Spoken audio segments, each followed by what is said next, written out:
با تشبث و دستگیری‌های به‌واسطه اساسگذاری صلح و وحدت ملی، پیشوای ملت پرزیدنت جمهوری تاجیکستان محترم امامعلی رحمان در ردیف سمت‌های گوناگون علم و معرفت و ساحه کتابداری نیز توجه خاص ظاهر کرده شد. محض همین دستگیری‌های معارف پرورانه پیشوای معظم ملت است که سال‌های اخیر ساحه کتابداری، علم و عرفان روز به روز رشد و نمو کرده ایستاده است. در فاکولته مالیوی و اقتصادی دانشگاه دولتی کلاب به نام ابو عبدالله رودکی دوره فاکولتوی آزمون مذکور برگزار گردید.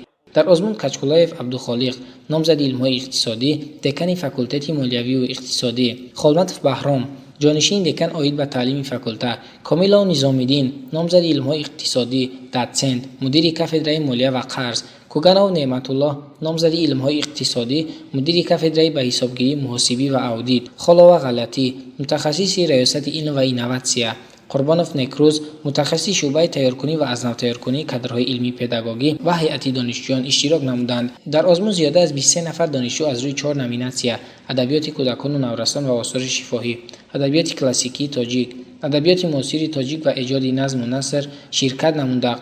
10 نفرشان به دور دانشگاهی آزمون را یافتند.